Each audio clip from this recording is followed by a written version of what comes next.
The storm hit Evanston, Wyoming, with a fury that seemed to shake the very foundations of the earth, and Elena Evans knew she would die if she did not find shelter within the next few minutes. Rain pelted her face like tiny bullets as her horse stumbled beneath her, exhausted and terrified by the thunder that cracked overhead like rifle shots. She could barely see through the darkness and the driving rain, but there in the distance, a single light flickered through a cabin window like a beacon of salvation. Elena urged her horse forward, every muscle in her body trembling from cold and fear as lightning illuminated the small ranch house ahead. She practically fell from her saddle when she reached the porch, her legs barely able to support her weight after hours of riding through the storm. The wind threatened to tear her sodden cloak from her shoulders as she stumbled up the wooden steps and pounded on the door with what little strength remained in her frozen hands. For a terrible moment, she thought no one would answer, that perhaps the light had been merely a cruel trick of her desperate imagination. Then the door swung open, and she found herself staring up into the most striking pair of blue eyes she had ever seen. The man who stood before her was tall and broad-shouldered, his dark hair slightly disheveled as though he had been running his hands through it. He wore a simple cotton shirt with the sleeves rolled up to his elbows, revealing tanned, muscular forearms. His jaw was strong and covered with a few days' worth of stubble, and those remarkable blue eyes widened in shock at the sight of her bedraggled form swaying on his doorstep. "Please," Elena managed to gasp out through chattering teeth. "I need help." The man did not hesitate. He reached out and caught her just as her knees buckled, sweeping her into his arms with surprising gentleness for someone so large, and carrying her inside the warm cabin. "Good Lord, woman, you are freezing," he said, his voice a deep baritone that somehow made Elena feel safer than she had felt in days. "What in blazes are you doing out in weather like this?" "My horse," Elena tried to protest, even as he set her down in a chair near the fireplace. "She is still outside. I will see to her in a moment," the man assured her. "First, we need to get you out of these wet clothes before you catch your death." He disappeared into another room and returned with a thick woolen blanket and what appeared to be one of his own shirts. "Here. There is a screen in the corner. Get yourself changed while I tend to your horse." Elena watched in a daze as he pulled on a heavy coat and strode back out into the storm without another word. She had not expected such kindness from a stranger, especially not out here in the wilderness of Wyoming territory. It was 1878, and the world was a hard and unforgiving place for a woman alone. She had learned that lesson well over the past 3 days. With trembling fingers, Elena managed to peel off her soaked riding dress and undergarments, wringing them out as best she could before pulling the man's shirt over her head. It was far too large for her slender frame, falling nearly to her knees, but it was dry and warm and smelled faintly of soap and wood smoke. She wrapped the blanket around her shoulders and returned to the chair by the fire, holding her frozen hands out toward the blessed heat of the flames. The door opened again, and the man returned, shaking water from his dark hair like a dog. "Your mare is in the barn with fresh hay and water," he reported. "She will be fine once she rests. Same cannot be said for you if we do not get some warmth back into you." He moved to the stove and began preparing something, his movements efficient and practiced. "Name is Benjamin Yates. This is my ranch, small as it is, and you would be Elena Evans," she replied, watching him work. "I am grateful for your help, Mr. Yates. I thought I was going to die out there." "Just Ben, please," he said, glancing over his shoulder at her. "And you very nearly did. That storm came up fast and mean. What brings you out here alone? Evanston is a good 15 miles back the way you came." Elena hesitated, unsure how much to reveal to this stranger. but he had shown her nothing but kindness, and she owed him some explanation for appearing on his doorstep like a half-drowned cat. "I was running," she admitted quietly, "from Evanston, from a marriage I did not want." Ben turned fully to face her, his expression unreadable.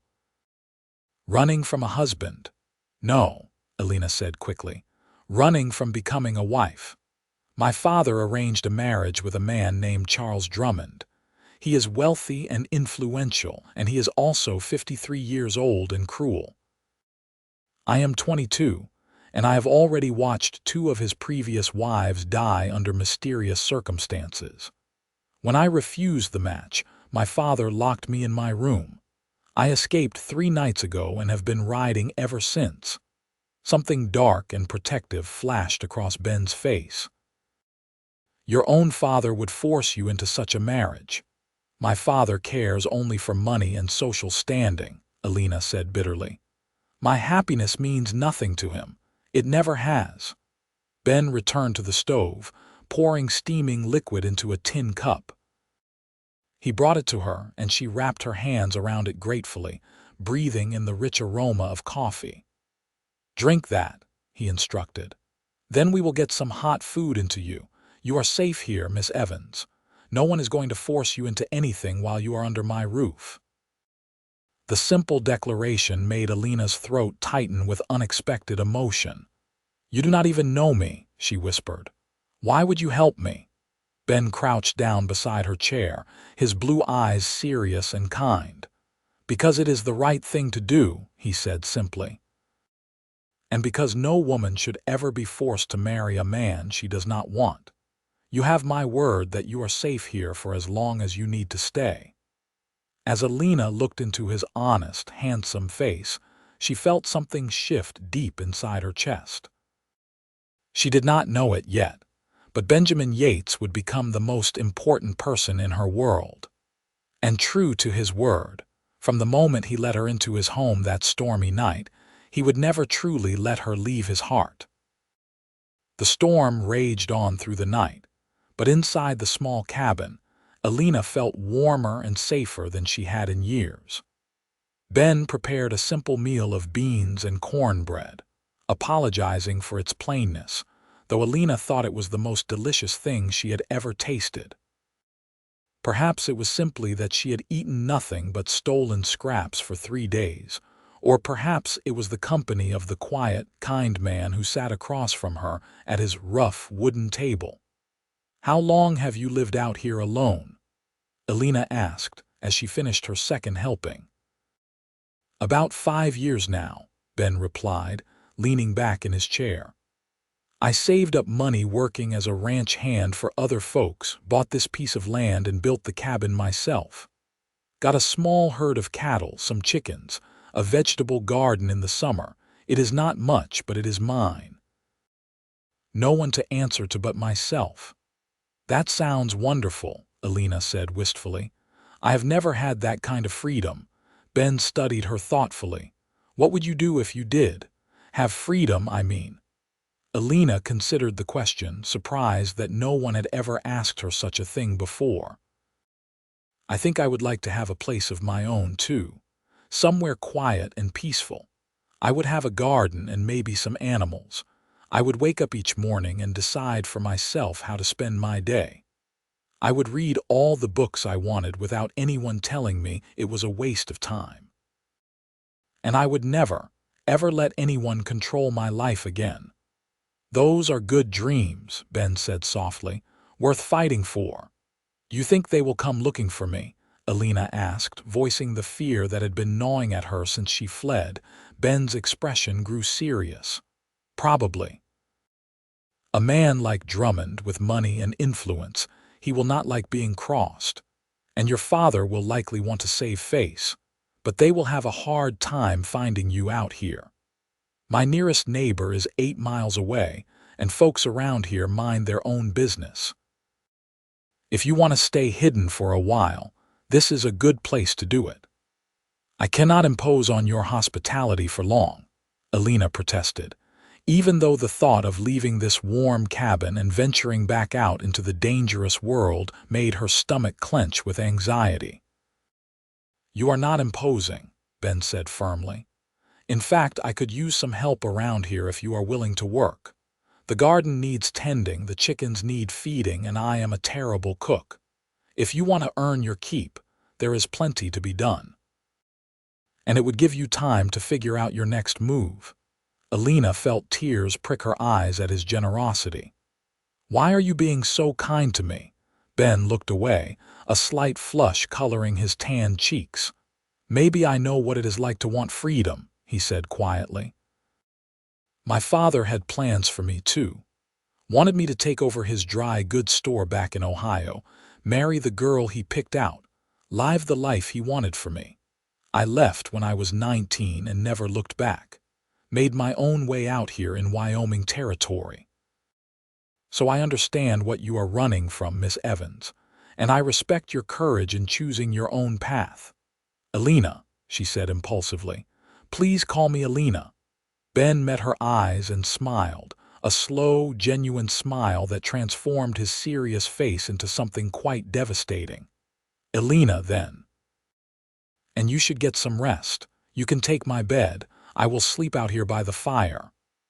"I could not possibly take your bed," Elena protested. "You can and you will," Ben said in a tone that brooked no argument. "You have been through an ordeal and you need proper rest." "I have slept on harder surfaces than my own floor, believe me. Now go on before you fall asleep in that chair." Elena was too exhausted to argue further. She made her way to the small bedroom, finding it neat and sparse with just a bed, a dresser, and a washstand. The bed was narrow but looked infinitely comfortable after 3 nights of sleeping on the cold ground. She crawled under the thick quilts and was asleep within moments, lulled by the sound of rain on the roof and the knowledge that, for the first time in days, she was truly safe. When Elena woke the next morning, sunlight was streaming through the small window, and she could hear the sounds of Ben moving around in the main room. She dressed quickly in her own clothes, which someone had thoughtfully hung near the fire to dry, and emerged to find Ben preparing breakfast. "Morning," he said, glancing over at her. "Sleep well, better than I have in a long time," Elena admitted. She looked around the cabin with fresh eyes in the daylight. It was small but well-built and surprisingly tidy for a bachelor household. "Can I help with breakfast?" Ben looked relieved. "I was hoping you would say that. I can manage coffee and eggs, but beyond that, my skills are limited." Elena laughed and moved to join him at the stove. Working together in the small space, they prepared a simple but satisfying breakfast of eggs, bacon, and fresh biscuits that Elena whipped up from the supplies in Ben's cupboard. As they ate, Elena found herself relaxing in a way she had not known was possible. There was something deeply comfortable about sitting across from Ben, sharing a meal in companionable silence. "I should show you around the place," Ben said after they had cleaned up. "If you are going to be staying for a bit, you should know where everything is." Elena followed him outside into the bright morning. The storm had washed everything clean, and the air smelled fresh and sweet. Ben's ranch was indeed small, as he had said, but it was well maintained and orderly. The barn housed Elena's mare along with 2 sturdy horses of Ben's own, a milk cow, and a few head of cattle. The chicken coop was well built and secure, and beyond it lay the remnants of what had been a productive vegetable garden before the fall weather set in. "Come spring, that garden will need replanting," Ben said, following her gaze. "And the fence around the property could use some mending. There is always something that needs doing on a ranch, even one as small as this." "I am not afraid of hard work," Elena assured him. "My mother taught me to cook and garden and care for animals before she died. My father would not let me do any of that after he remarried. He said it was not proper for a lady, but I remember how, and I would be happy to help. Then we have a deal. Ben said, extending his hand. "You help me run this place, and you have a home here for as long as you need one." Elena took his hand, feeling the warm strength of his calloused palm against hers. The touch sent an unexpected tingle up her arm, and from the way Ben's eyes widened slightly, she thought perhaps he felt it too. "Deal," she agreed softly. The days that followed fell into a comfortable rhythm. Elena rose early each morning to prepare breakfast while Ben saw to the animals. They would eat together, then spend the day working on various tasks around the ranch. Elena discovered that she loved the physical labor, the way her muscles ached pleasantly at the end of each day, the satisfaction of seeing tangible results from her efforts. Ben proved to be a patient teacher, showing her how to milk the cow, how to mend fences, how to recognize when the animals needed attention. In the evenings, they would prepare supper together, then sit by the fire and talk. Elena learned that Ben was 28 years old, that he had 2 younger sisters back in Ohio whom he missed, but had not seen in 9 years, that he loved the freedom and solitude of ranch life, but sometimes felt lonely. Ben learned that Elena had attended a finishing school in Denver, that she loved to read poetry and novels, that she had a quick wit and a stubborn streak that had often gotten her into trouble with her father. What neither of them spoke of, but what grew more obvious with each passing day, was the attraction building between them. Elena found her eyes drawn to Ben constantly, admiring the way his muscles flexed as he worked, the way his eyes crinkled when he smiled, the gentle competence with which he handled the animals. She caught him watching her too, his gaze soft and wondering, as though he could not quite believe she was real. 2 weeks after Elena's arrival, they were working together to repair a section of fence when Ben suddenly stopped and looked toward the horizon. "Rider coming," he said quietly, his body tensing. Elena's heart leapt into her throat. "Do you think it is someone looking for me?" "Cannot tell yet," Ben said. "Get to the house. Stay inside until I call for you." Elena wanted to argue, but the serious set of Ben's jaw convinced her to obey. She hurried to the cabin and watched anxiously through the window as a lone rider approached. To her relief, it was not anyone she recognized. The man was older, with graying hair and a weathered face. Ben greeted him cordially, and the two talked for several minutes before the stranger rode away. When Ben returned to the house, he found Elena pacing nervously. "That was Ed Patterson from the ranch to the east," he explained. "He was just being neighborly, checking to see if we came through the storm all right, but he did mention something interesting. Apparently, there have been men in Evanston asking questions about a missing young woman. They are offering a reward for information." Elena felt her blood run cold. "They are looking for me." "Seems so," Ben confirmed. "But Ed does not know you are here. No one does except me. And that is how it is going to stay." "Ben, I cannot ask you to lie for me," Elena said, though her heart ached at the thought of leaving. "If they find out you have been hiding me, you could get into trouble." Ben stepped closer to her, his blue eyes intense. "Let me worry about that. I told you that you were safe here, and I meant it. No one is taking you anywhere you do not want to go, not while I have breath in my body." The fierce protectiveness in his voice made Elena's pulse quicken. "Why?" she whispered.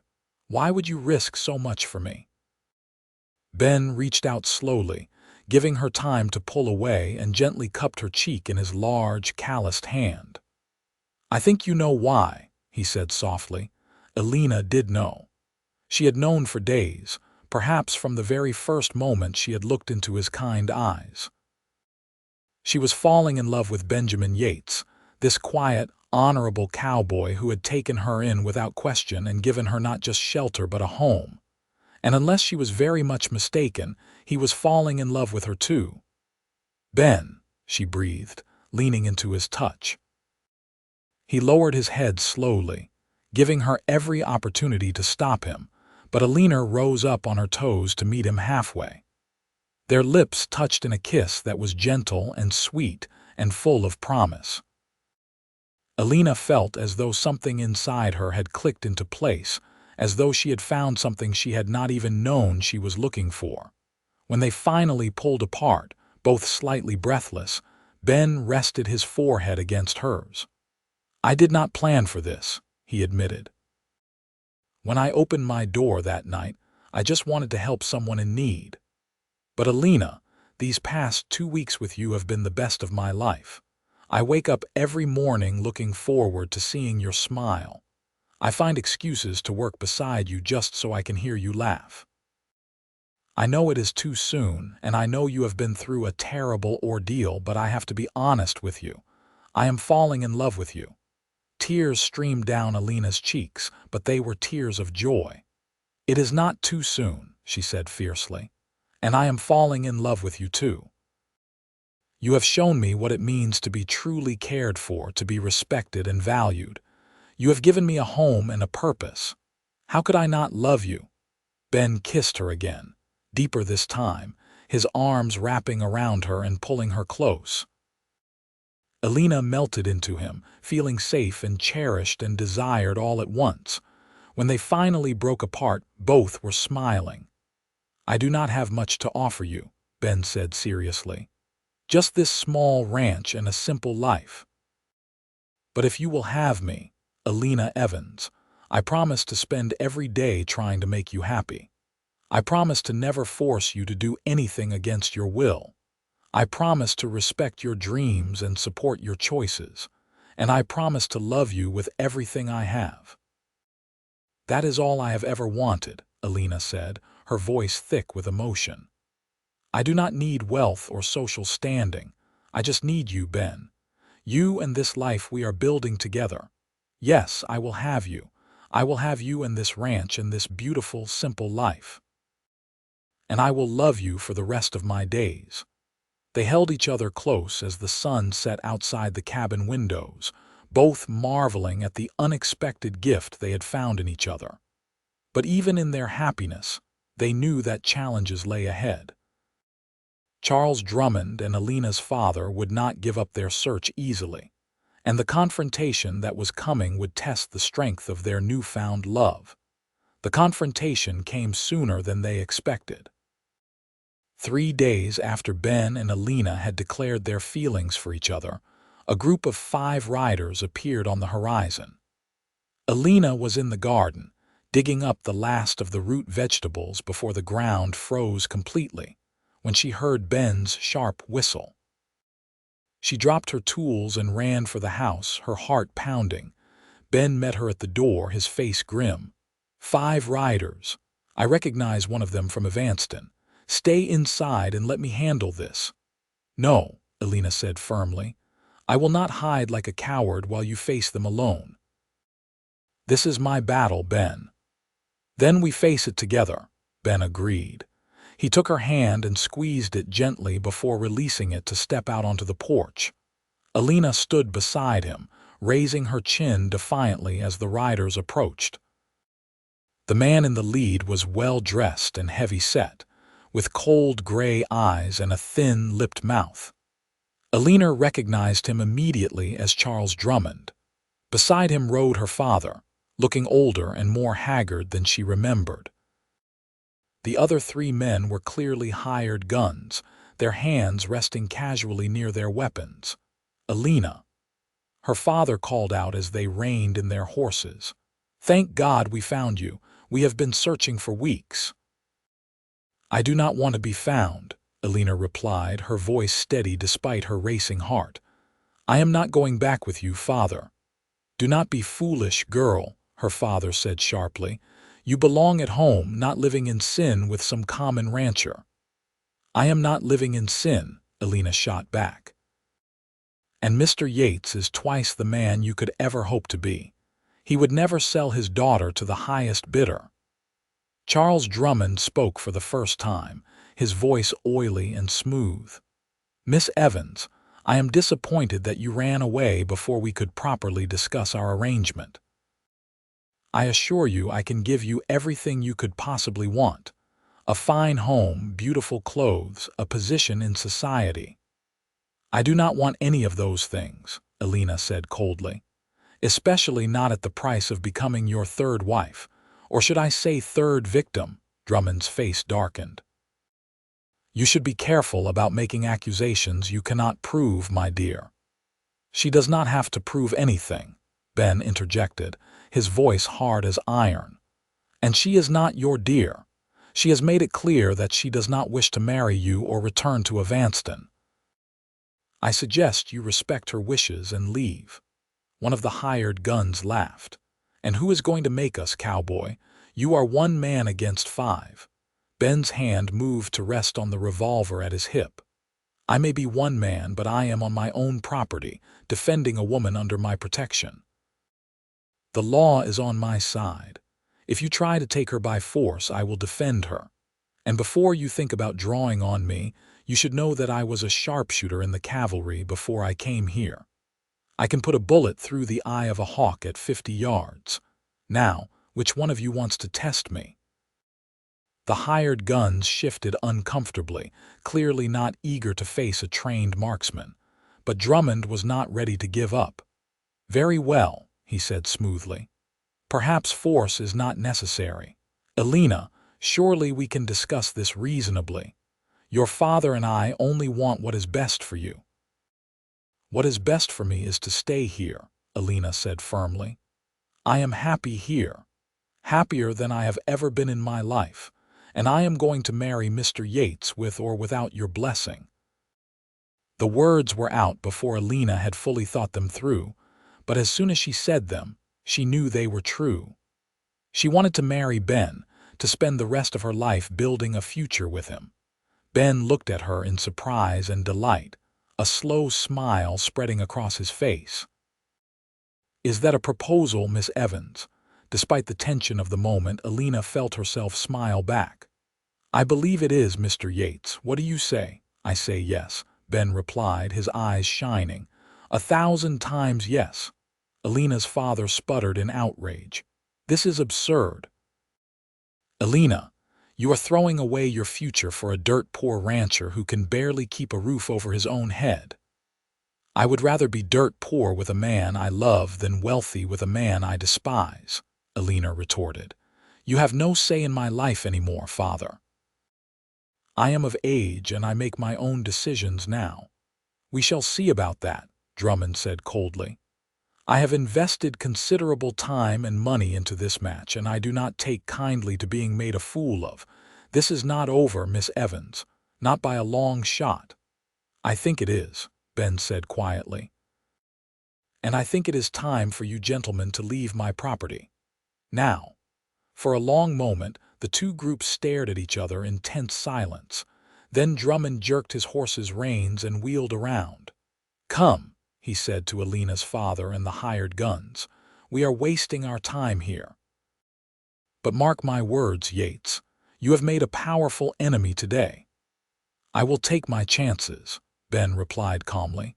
They watched as the 5 riders galloped away, not speaking until they had disappeared over the horizon. Then Elena let out a shaky breath and felt her knees start to give way. Ben caught her and held her close, pressing a kiss to the top of her head. That was terrifying, Elena admitted, her face buried in his chest. You were magnificent, Ben said proudly. So brave and strong. I have never been more impressed by anyone in my life. Elena pulled back to look up at him. Did you mean it? What you said about marrying me? Every word, Ben assured her. Did you mean it? With all my heart, Elena replied. But Ben, you heard what Drummond said. He is not going to give up. He might try to cause trouble for you. Let him try, Ben said confidently. I am not afraid of men like him, bullies who use money and influence to get their way. But we should make our marriage legal as soon as possible, just to be safe. Once you are my wife, they will have no legal claim to you at all. How do we do that? Elena asked. Surely we cannot go to Evanston for a marriage license. Ben thought for a moment. There is a small settlement about 20 miles west of here called Sage Creek. It is barely more than a trading post and a few houses, but they have a traveling preacher who comes through once a month. Ed Patterson mentioned that he was due to arrive next week. We could ride there and have him marry us. Next week seems like forever, Elena said softly, then blushed at her own boldness. Ben chuckled and pulled her close again. It does it not? But we should do this properly. Give us time to prepare, to make sure everything is legal and binding.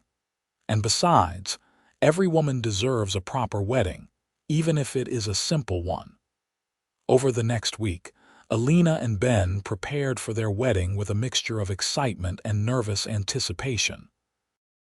Elena took one of her nicer dresses and altered it to fit better, adding lace trim from supplies Ben rode to Sage Creek to purchase. Ben cleaned and pressed his best suit, which he admitted he had not worn since he left Ohio. They also prepared for the possibility that Drummond might try something before the wedding could take place.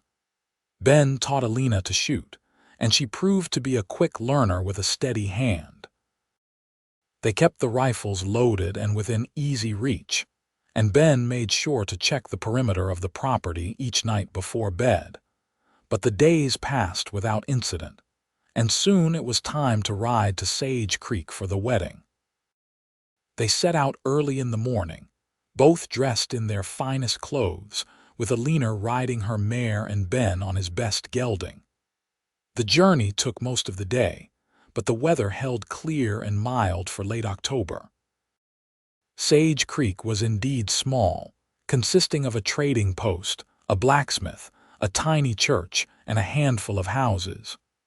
The preacher, a kindly older man named Reverend Thomas Walsh, greeted them warmly when they explained their purpose. "Nothing makes me happier than joining two people in holy matrimony," he said with a broad smile. "Do you have witnesses?" The proprietor of the trading post and his wife agreed to stand as witnesses, clearly delighted by the romantic nature of the occasion. The ceremony was brief and simple, held in the small church as the afternoon sun streamed through the windows. But to Elena, it was perfect. When Reverend Walsh pronounced them husband and wife and told Ben he could kiss his bride, Elena felt her heart swell with pure joy. Ben cupped her face tenderly and kissed her with such love and reverence that she felt tears slip down her cheeks. "I love you, Elena Yates," Ben whispered against her lips. "I love you too, Benjamin Yates," Elena whispered back. "My husband." They spent their wedding night in the small room above the trading post that served as lodging for travelers. It was hardly luxurious, but neither of them cared. They had each other, and that was all that mattered.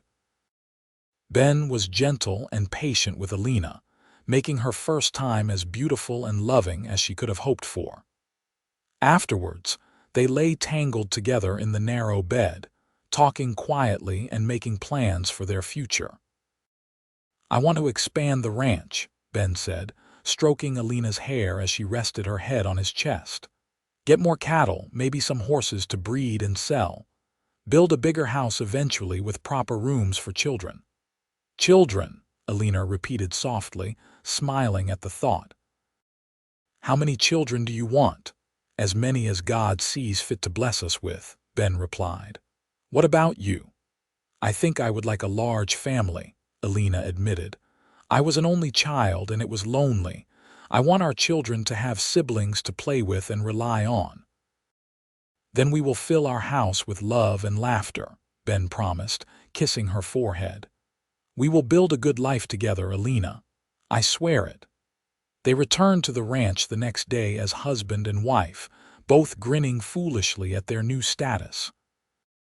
The first few weeks of marriage were blissful as they settled into their new life together.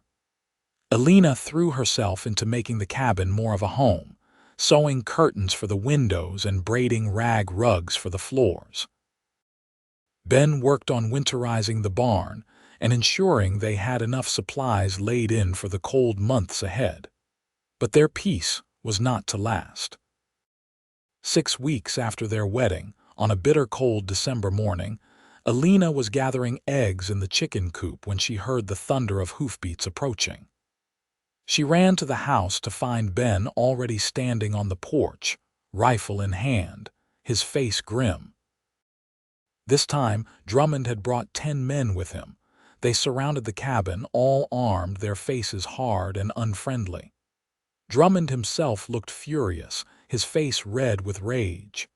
"I gave you a chance to do this peacefully," he shouted at Ben, "but you chose to defy me. Now you will learn what happens to those who cross Charles Drummond." "Elena is my legal wife," Ben called back, his voice steady despite the odds against him. "You have no claim to her. Leave now before someone gets hurt." "Your marriage is a sham," Drummond sneered. "I have it on good authority that you coerced a frightened young woman into marrying you against her will. I am here to rescue her from your clutches." "That is a lie," Elena shouted, stepping out onto the porch beside Ben despite his attempt to shield her. "I married Ben of my own free will because I love him. You are the one who tried to coerce me, Drummond. Everyone in Evanston knows what happened to your first 2 wives. Did you really think I would meekly submit to becoming your 3rd victim?" Drummond's face turned almost purple with rage. "You insolent little wretch.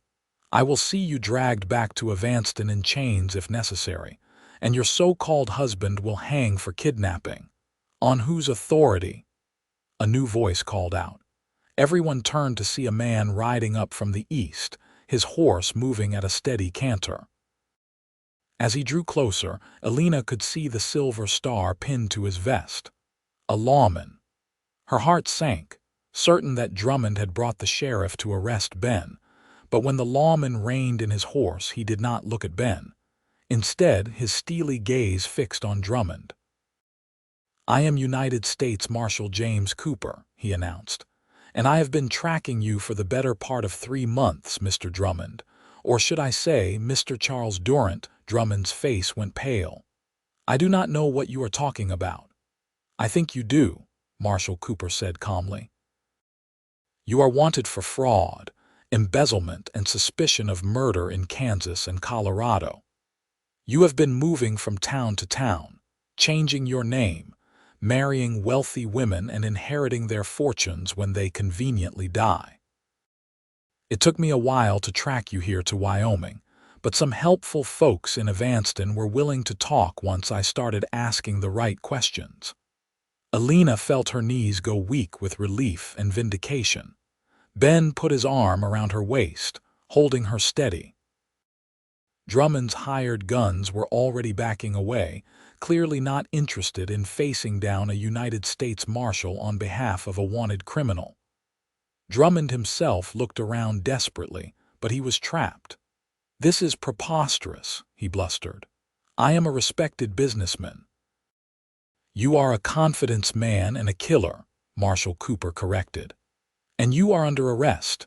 Men, lower your weapons unless you want to be charged as accomplices."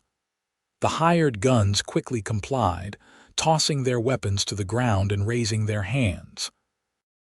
The marshal dismounted and approached Drummond, pulling out a pair of iron shackles. Within moments, the man who had terrorized Elena for months was bound and defeated. Marshal Cooper turned to Ben and Elena. "I apologize for the trouble this man has caused you folks. I understand there was some question about the legitimacy of your marriage. Elena is my wife, legally wed by a licensed preacher with witnesses," Ben said firmly. "I have the marriage certificate to prove it." "Then I wish you both every happiness," the marshal said with a genuine smile. "Mr. Drummond will be transported back to Kansas to stand trial. I do not think he will be bothering you again." As the marshal and his prisoners rode away, Elena finally allowed herself to collapse against Ben, her entire body shaking with released tension. Ben held her tightly, murmuring soothing words against her hair. "It is over," he said softly. "You are safe now. We are safe. No one can take you from me ever again." Elena pulled back to look up at him, tears streaming down her face. "I can hardly believe it. After all these months of fear, it is finally over." "Not over," Ben corrected gently, wiping away her tears with his thumbs. "Just beginning. Our real life together starts now, Elena. No more running, no more hiding, just you and me building our future together." They stood there on the porch for a long time, holding each other as the December sun climbed higher in the clear blue sky.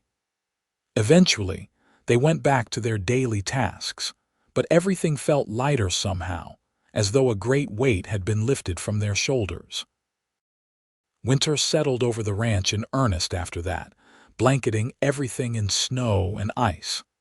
But inside the small cabin, all was warm and cozy. Elena and Ben spent the long winter evenings by the fire, reading aloud to each other, playing cards, talking about their dreams for the future. They made love in their narrow bed and woke each morning tangled in each other's arms, grateful for another day together. As the weeks passed, Elena began to notice changes in her body. Her monthly courses stopped, and she felt queasy in the mornings. She recognized the signs from stories other women had told, but she wanted to be certain before she told Ben. When she was finally sure, she waited for the perfect moment to share the news. It came on a February evening as they sat by the fire after supper. Ben was whittling a piece of wood, working on a new handle for one of his tools, while Elena pretended to read. Finally, she set down her book and cleared her throat. "Ben, I have something to tell you." He looked up immediately, setting aside his whittling. "What is it? Is something wrong?" "No, nothing is wrong," Elena assured him, smiling nervously.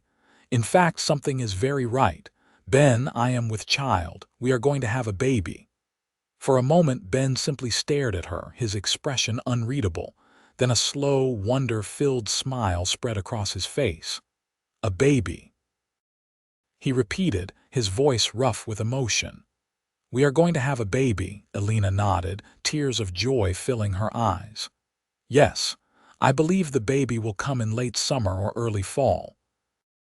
Ben crossed the small space between them in 2 strides and pulled her into his arms, holding her so tightly she could barely breathe. "Elena, you have made me the happiest man alive," he said, his voice thick with unshed tears. "A baby, our baby, I can hardly believe it. Are you happy?" Elena asked, even though the answer was obvious in every line of his face. "Happy does not even begin to cover it," Ben said, pulling back to cup her face in his hands. "I am over the moon, sweetheart, absolutely over the moon." The winter seemed to pass more quickly after that, with both of them eagerly anticipating the arrival of their first child. Ben became even more protective of Elena, insisting that she rest often and avoid any strenuous work. Elena tolerated his fussing with good humor, secretly touched by how much he cared. As spring arrived and the snow began to melt, they worked together to prepare for the baby's arrival. Ben built a beautiful wooden cradle, sanding it until it was perfectly smooth and safe. Elena sewed tiny clothes and blankets, her heart overflowing with love for the child she had not yet met. In April, Ben's nearest neighbor, Ed Patterson, rode over with his wife Martha. The older couple had heard about the confrontation with Drummond and wanted to make sure Ben and Elena were all right. When they learned about the baby, Martha was delighted. "I will help you when your time comes," she promised Elena. "I have helped birth more babies than I can count. You will be in good hands." Elena was grateful for the friendship and support. Over the following months, Martha visited often, teaching Elena what to expect and how to prepare. Ed and Ben worked together on various ranch projects, and gradually, Elena and Ben found themselves becoming part of the small ranching community. More neighbors came to call, curious about the mysterious woman who had married the quiet cowboy. Elena charmed them all with her warmth and intelligence, and soon she and Ben were being invited to community gatherings and church services. Elena had never felt more at home anywhere in her life. The baby came on a sweltering August afternoon. Elena's labor was long and difficult, lasting nearly 20 hours, but Martha was there the entire time, along with two other ranch wives who had become Elena's friends. Ben paced anxiously outside, unable to bear hearing Elena's cries of pain but unwilling to go far from the cabin.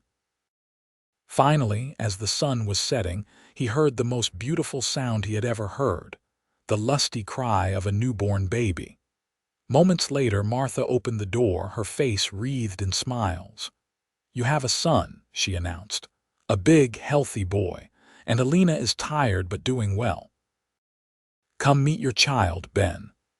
Ben entered the bedroom on shaky legs to find Elena propped up against the pillows, looking exhausted but radiant. In her arms was a small bundle wrapped in a soft blanket.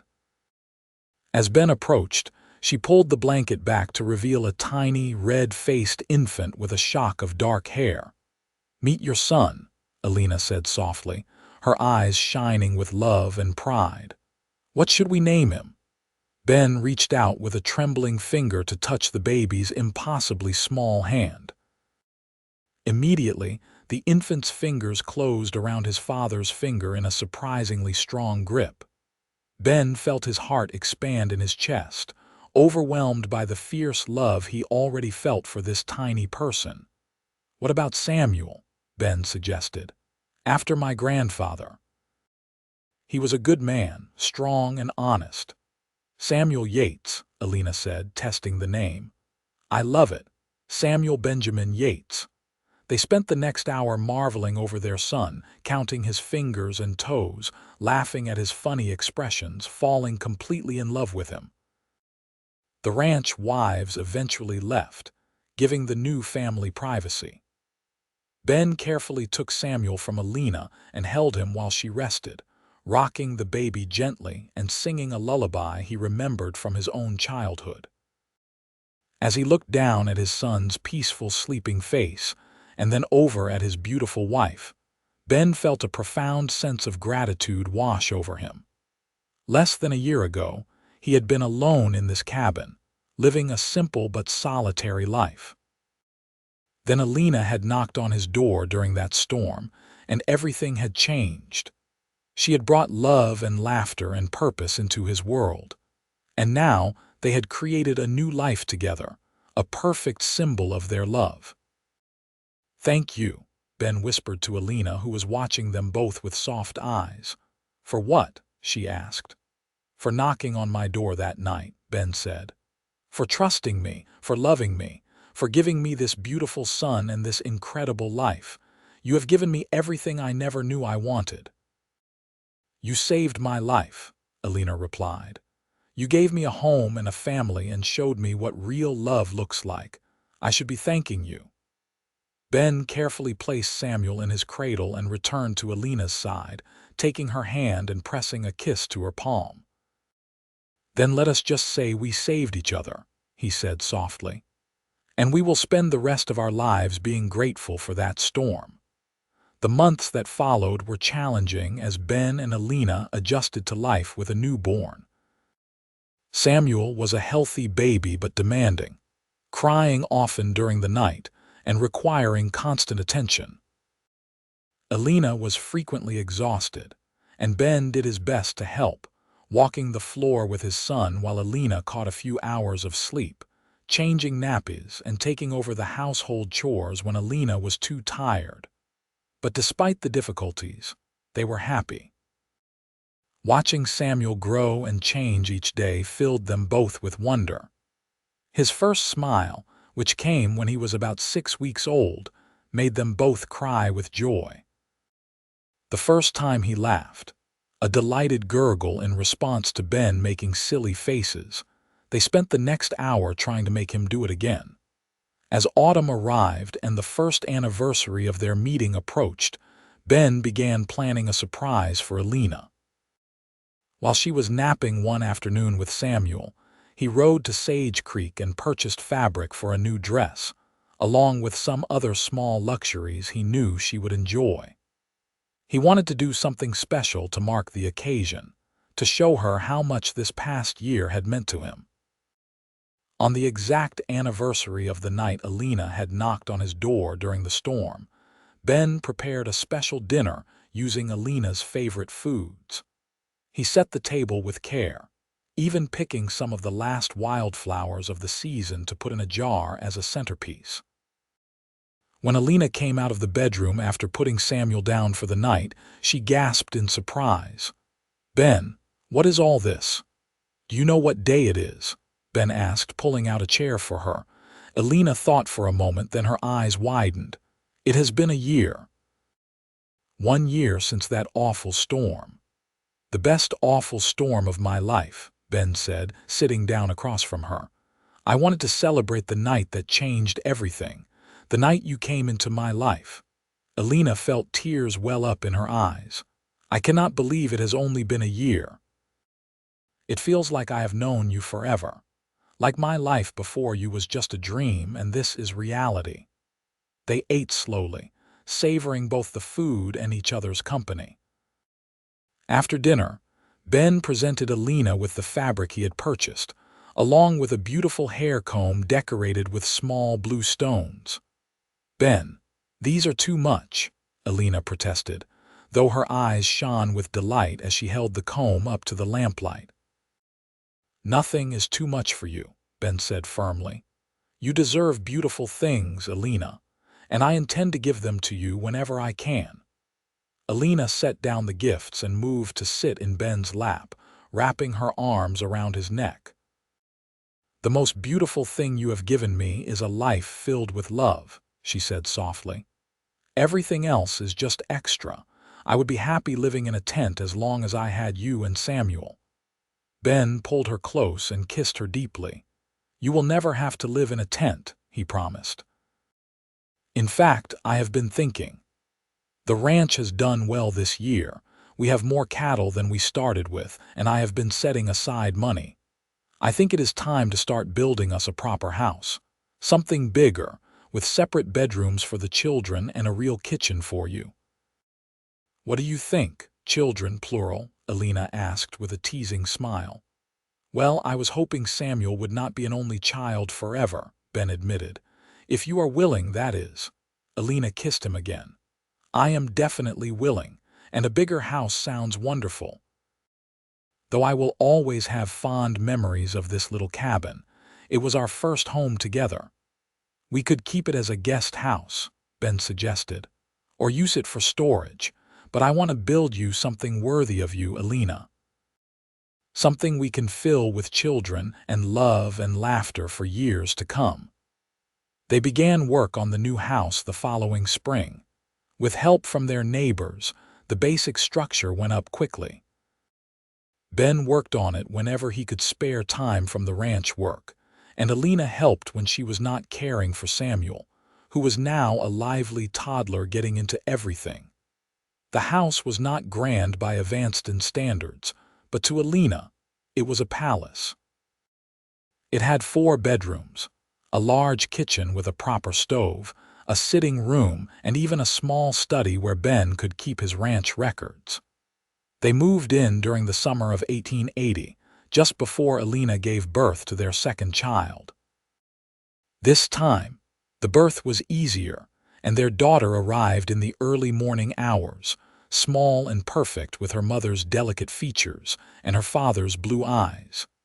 They named her Rose Martha, after the wildflowers Elena loved and the kind neighbor who had become like a mother to her. Samuel, now almost 2 years old, was fascinated by his baby sister. He would sit beside her cradle for hours, talking to her in his own toddling language and trying to share his toys with her. Watching her children together filled Elena with a contentment she had never imagined possible. As the years passed, the Yates family continued to grow.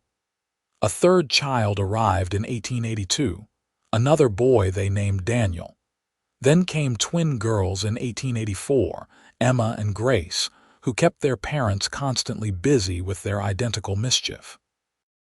The house that had seemed so spacious when they built, it was now filled to bursting with children's laughter and the organized chaos of family life.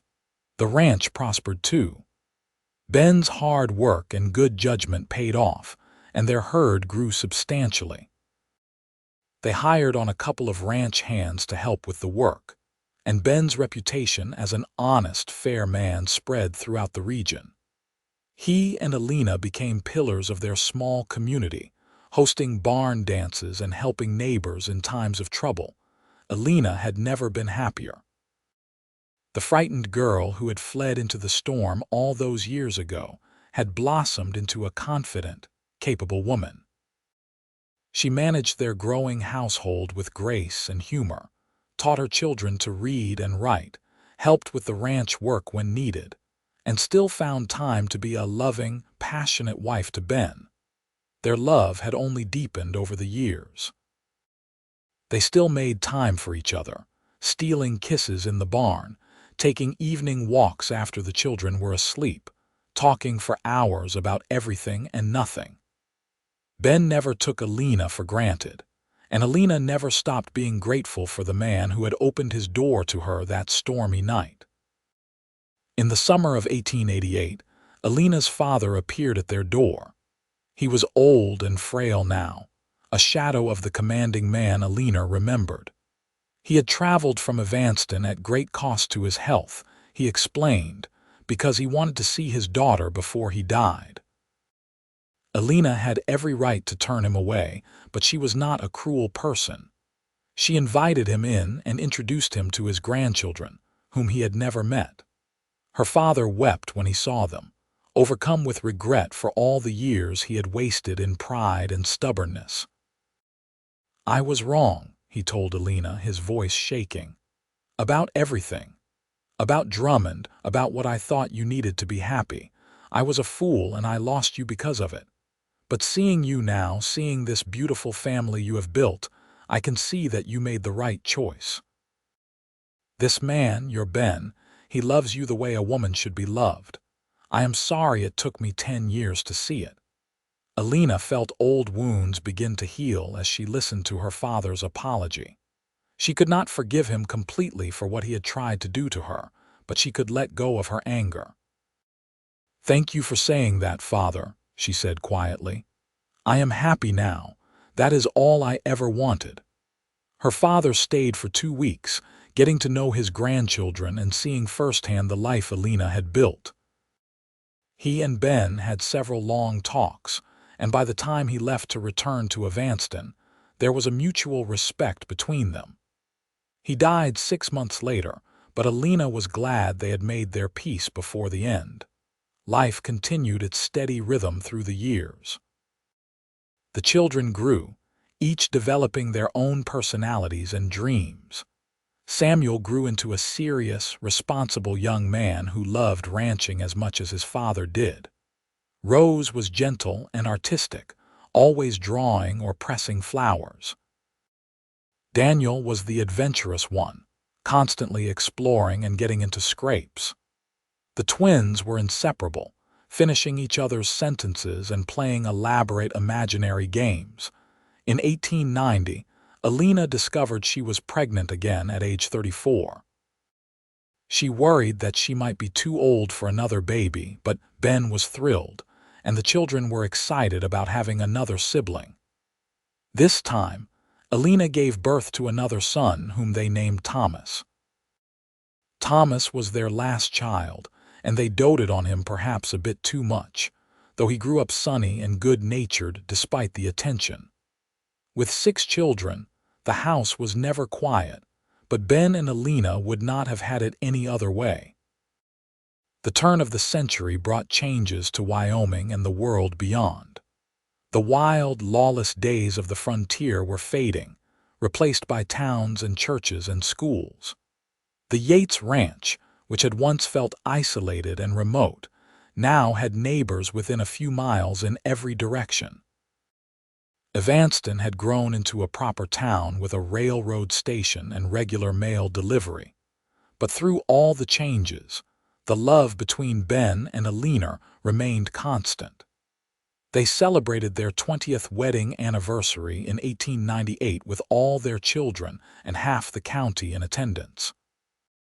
The party lasted all day and into the night, with music and dancing and more food than anyone could eat. As Ben and Elena danced together under the stars that night, both of them graying now and marked by the years of hard work and child-rearing, they reflected on the incredible journey they had shared. "You ever regret it?" Ben asked softly as they swayed to the music. "Giving up the life you could have had in Evanston for this hard life with me?" Elena pulled back to look at him in astonishment. "Regret it? Ben, marrying you was the best decision I ever made. This life, hard as it has been sometimes, has given me more joy than I could have ever imagined.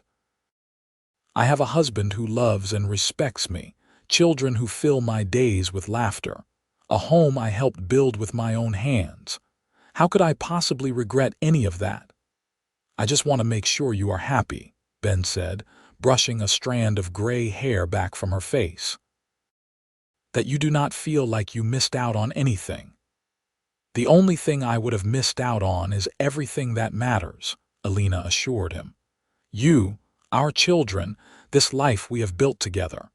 That is worth more than all the fancy dresses and society parties in the world." "I love you, Benjamin Yates. I have loved you since the moment you opened your door to me, and I will love you until my last breath." Ben pulled her close and held her tight, his eyes suspiciously bright. "And I love you, Elena Yates. You are my heart, my home, my everything. Thank you for knocking on my door that night. Thank you for choosing me."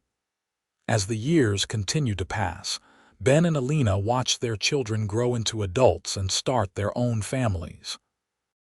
Samuel took over much of the day-to-day running of the ranch, proving to be as capable and hard-working as his father.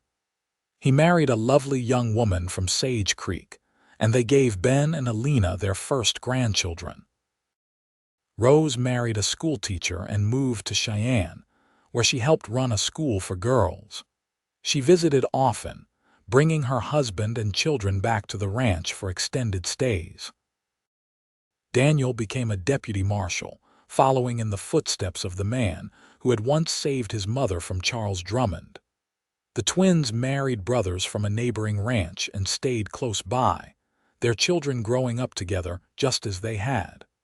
Only Thomas seemed uncertain about his path. He loved the ranch but also dreamed of seeing more of the world. Ben and Elena encouraged him to follow his heart, knowing that their love and support would be there no matter what he chose. By 1910, Ben and Elena were in their 50s, grandparents many times over and still deeply in love. The original cabin where their story had begun was indeed used as a guest house now, though sometimes Elena would walk over to it and sit on the porch, remembering that terrifying, wonderful night when her life had changed forever. Ben found her there one autumn afternoon, lost in thought. He sat down beside her and took her hand, their fingers interlacing with the ease of long practice.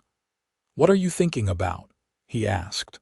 "Just remembering," Elena said, leaning her head on his shoulder. "Thinking about how frightened I was that night, how desperate. And how finding you saved me in every way a person can be saved." "We saved each other," Ben reminded her, just as he had so many years ago. "I was just existing before you came along.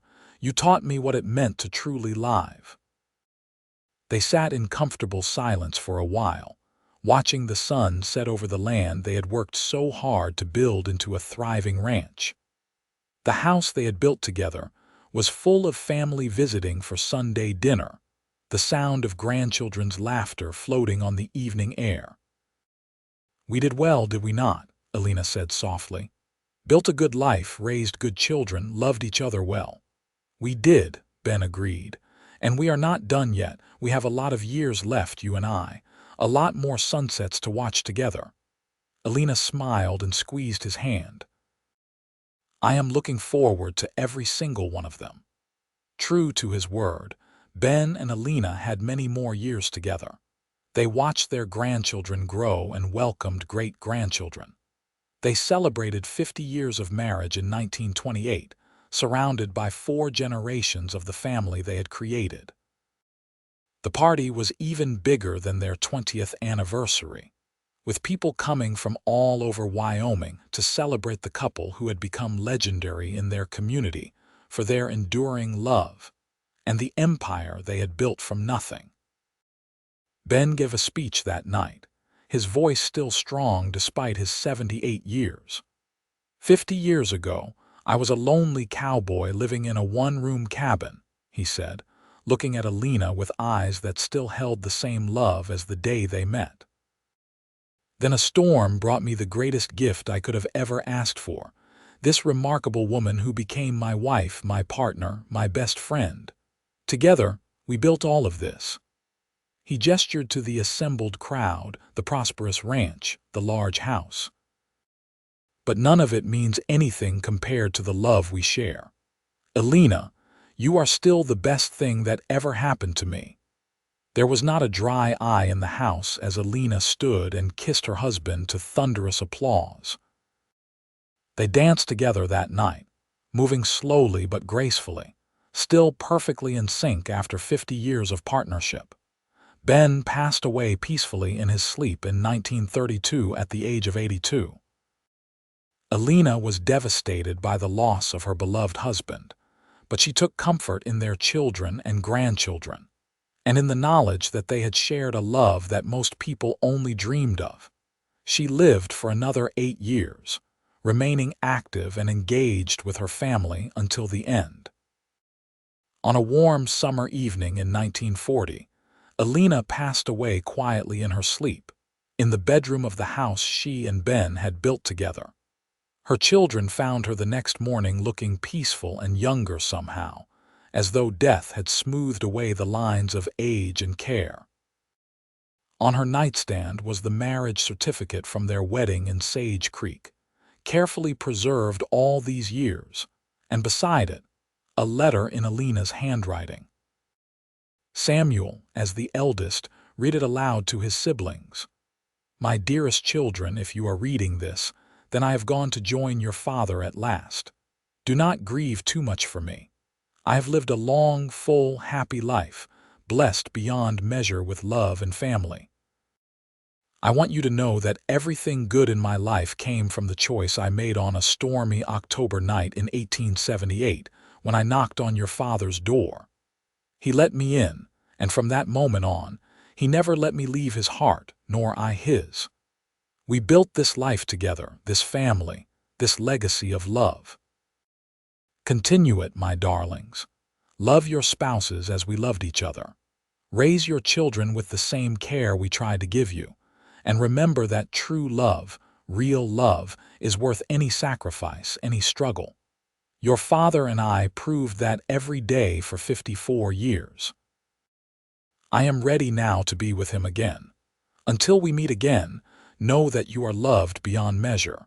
Your devoted mother, Elena Yates." There was not a dry eye among the siblings as Samuel finished reading. They buried their mother next to their father in the family cemetery on the ranch, under a large oak tree that Elena had planted the first spring after they were married. The headstone reads simply, "Elena Yates, 1856–1940. Beloved wife, mother, grandmother, and great-grandmother." She knocked on his door during a storm. He let her in and never let her leave.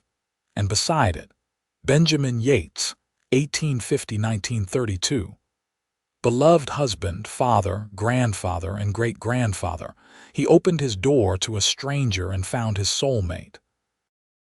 The ranch stayed in the family for generations, passed down from parent to child, a testament to the love and hard work of Ben and Elena Yates. Their story became legend in Wyoming, told and retold as an example of how true love can bloom in the most unexpected circumstances.